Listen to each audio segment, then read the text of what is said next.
Hello दोस्तों, स्वागत है आपका आपके अपने यूट्यूब चैनल स्टडी विथ एजे में। इसमें आज की वीडियो में मैं आप लोगों के लिए लेकर के आया हूँ आपकी प्रयास वर्कबुक, जो अभी नई वर्कबुक आई है आपकी कक्षा 6वीं 7वीं और 8वीं के बच्चों के लिए है। हमारा घर हमारा विद्यालय। तो इस वर्कबुक में किस प्रकार से प्रश्न दिए गए हैं, उनके उत्तर आपको क्या क्या लिखने हैं, कैसे प्रश्न इसमें पूछे गए हैं, उन सारी चीज़ों को आज की इस वीडियो में हम देखेंगे। और दोस्तों, आपका प्रोजेक्ट नंबर 1 से लेके प्रोजेक्ट नंबर 6 तक के वीडियो मैंने चैनल पे डाला है। ये 7वां प्रोजेक्ट है ना, प्रोजेक्ट नंबर 7 है। तो इसको भी आप देखें किस प्रकार से आपको इसे हल करना है, क्या क्या चीज़ें इसमें आपको पूछी गई है, कैसे उनके उत्तर आपको लिखने हैं। तो आइए देखते हैं प्रोजेक्ट नंबर 7 आपका, जिसमें पहले नंबर पे आपको पूछा है कि चित्र में पत्तों की सहायता से आकृति तैयार की गई है। क्या आप भी अपने आसपास पत्तों की सहायता से ऐसी ही आकृति बना सकते हैं? कोशिश कीजिए। तो देखिए, पत्तों से यहाँ पर गणेश जी की आकृति बनी है, फिर ये मछली की आकृति बनी है।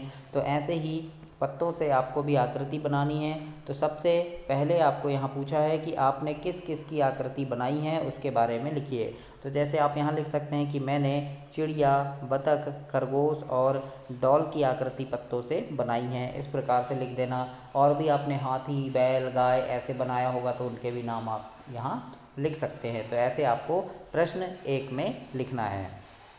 फिर उसके बाद प्रश्न 1 का दूसरा आपको यहाँ पूछा है कि इन आकृति को बनाने में आपने कौन कौन से पौधे की पत्तियों का उपयोग किया है, लिखिए। मतलब आपने जो आकृति बनाई होगी उसमें आपने कौन कौन से पौधे की पत्तियों का उपयोग किया है, उनके नाम लिखना है। तो हम लिख देंगे यहाँ जैसे पीपल, नीम, आम, जामुन, गुड़हल, अमरूद, गुलाब आदि। तो इस प्रकार से आप इसमें लिखेंगे सेकंड में। और दोस्तों, आपकी जो तिमाही, छमाही, अर्धवार्षिक, प्री बोर्ड जो ये पेपर होते हैं, उसमें आपके अभ्यास प्रश्नों की वीडियो, इंपॉर्टेंट प्रश्नों की वीडियो भी मैं चैनल पे डालते रहता हूँ। तो समय पर वो सारी चीज़ें आपको मिल सके, उसके लिए चैनल को सब्सक्राइब कर लेना, ताकि जैसे ही वो सारी वीडियो डालूँ आपको सारी चीज़ें मिलें। और अभी आपकी एड ग्रेड वर्कबुक की वीडियो, अभी एड ग्रेड वर्कबुक आएगी तो उसकी भी वीडियो चैनल पे पूरी मिल जाएगी आपको। तो चैनल सब्सक्राइब करके रखना ताकि सारी चीज़ें आपको मिलती रहे।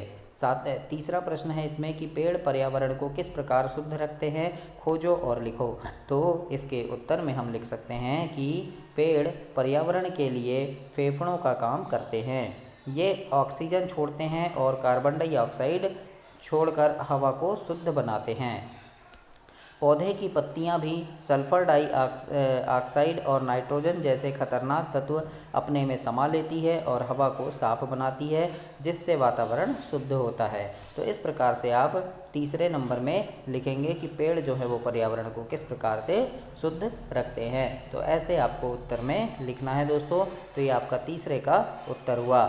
इसके आगे हम देखते हैं चौथा। आपसे यहाँ पर पूछा है, चौथे में पूछा है कि आपके आसपास पाए जाने वाले पौधों की निम्नलिखित जानकारी सारणी में लिखना है। तो जानकारी में क्या लिखना है, जैसे औषधि में उपयोग आने वाले पौधे, फिर छायादार पौधे, फिर जंगली पौधे और सजावट वाले पौधे।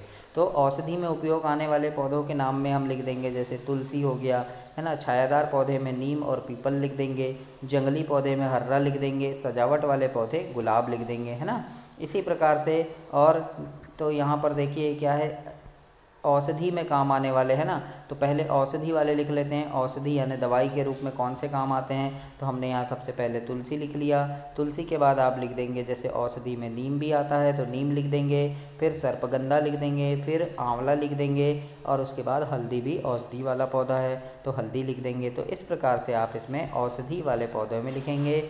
इसके बाद हम देखते हैं, पूछा है छायादार पौधे, है ना। छायादार मतलब जो जिनकी घनी छाया होती है, गर्मियों में हम आराम कर सकते हैं। तो ऐसे क्या है, नीम है, पीपल है, इनकी छाया छायादार होती है ना, मतलब छायादार पेड़ है ये।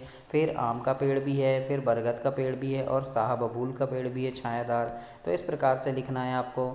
इसके बाद हम देखते हैं जंगली पौधे पूछा है। तो जंगली पौधे में आ जाएगा दोस्तों हर्रा, है ना। हर्रा का एक पेड़ होता है, पौधा, वो जंगली पौधा है। फिर शीशम आ जाएगा, बांस का पौधा आ जाएगा, फिर सागौन, सागौन भी जंगली पौधा है, और साल, है ना। तो इस प्रकार से ये पौधे क्या होंगे, जंगली पौधे में आप नाम लिखेंगे।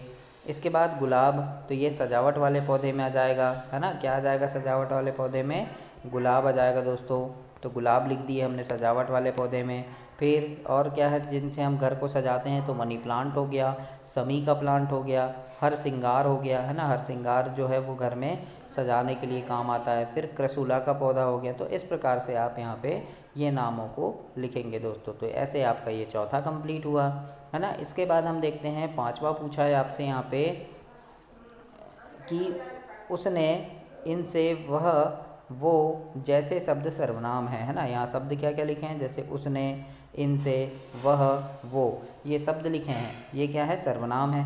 तो गतिविधि को लिखना है जिनमें ये शब्द आएंगे है ना। तो हम यहाँ लिख देंगे जैसे वह घर जा रहा था, वो अपनी साइकिल से गया, और उसने लाल शर्ट पहनी थी, इसने उसका घर देखा है। इस प्रकार से हम लिख देंगे। तो यहाँ देखो वह शब्द आ गया है ना, वो शब्द आ गया, उसने आ गया, इसने आ गया है ना। तो इस प्रकार से ये क्या है, सर्वनाम शब्द है जो वाक्य में आए हैं। तो इस प्रकार से आपको चौथा नंबर में लिखना है दोस्तों। तो ऐसे आप इसे कंप्लीट करेंगे। ये आपका प्रोजेक्ट नंबर 7 कंप्लीट हुआ।